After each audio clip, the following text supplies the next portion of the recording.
the language of algebra. Now, algebra, some people find it very hard because we're bringing letters into combining with numbers, but it's actually very simple. And let's go and have a look at what happens. Before we can do algebra, we need to know what the expressions and what's the words that we use. What do those words mean? So our first words that we're going to look at is the words variables, also known as pronumerals. Now those words, pronumerals or variables, is just the letters that represent numbers. So letters that represents numbers. Now I'm going to use some examples. Letters that represents numbers. In previous chapters, we've done measurement, and we said that if I calculate the area of a rectangle, we have length and width, and we said that area can change. So we said area equals length times width. Now that length will be the pronumeral that stands for a value, depends on what is the length of that, and W is the variable because that value of a formula can vary. So we can also say, if we say length times width, that's the same as just LW. So that's one of the rules with what I use in algebra.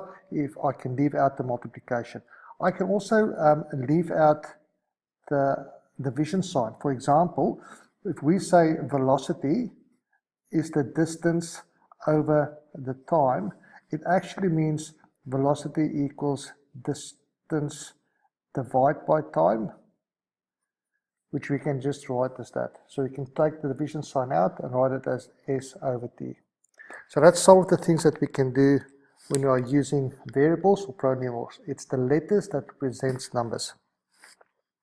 The next thing that we need to know is expressions. Now, expressions are any combination of pronumerals and functions that I do, or mathematical operations. So expressions, combination of numbers, combination of numbers, variables, as well as mathematical operations.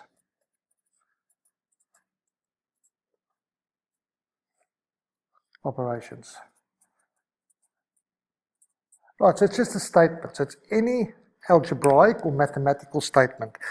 Example of this can be something like 3x. Let's just write this. For example, 3x plus 2y, or it can be 3 minus 4x plus 2. All of those will be mathematical expressions. Remember, expression is not the same as an equation. An equation is the expression that equals something, where I have two sides, a left-hand side and a right-hand side. An expression is just mathematical blah.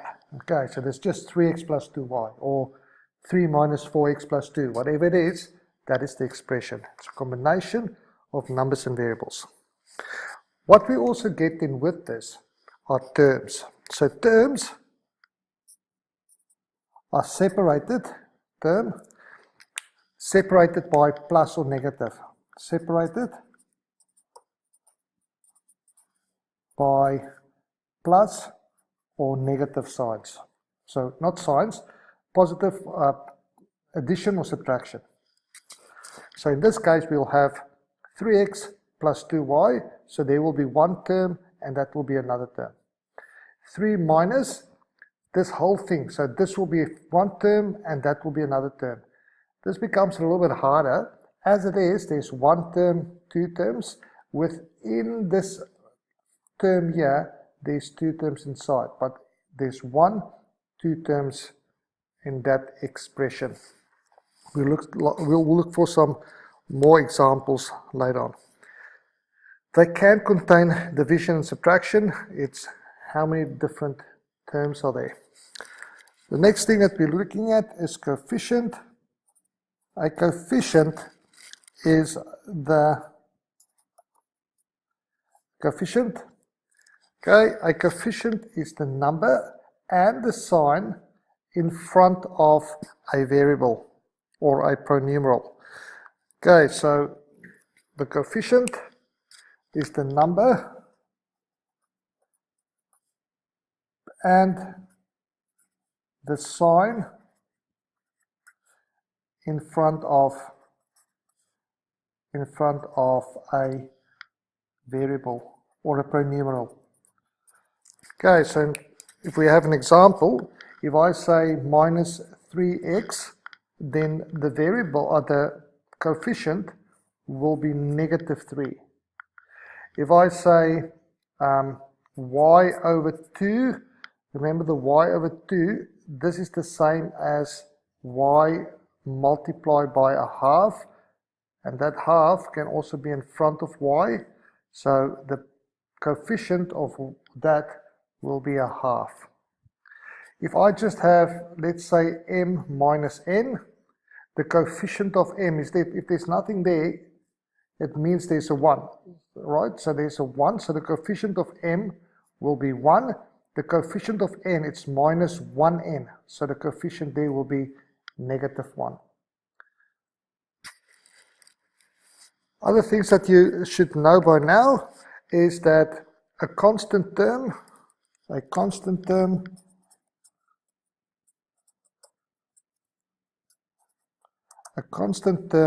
has no variable, and in the examples we'll look at it. So in this case, if I say 3x minus 4y plus 2, the constant term, that's 1 term, 2 terms, 3 terms. This one doesn't have any variables, so this is plus 2 will be the constant term. Some words that you need to remember is the following. Sum, and this is stuff that comes from the primary. Sum, you need to know the word difference. You need to know what does it mean, what's the product. And the last thing that you need to know is what's a quotient.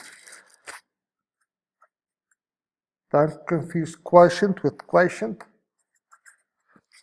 Quotient is, so the sum is if I add, the difference subtract, the product is the answer of a multiplication, and the quotient rule is when I divide. All of these terms are very important. Please have a look at the examples and do the corresponding exercise.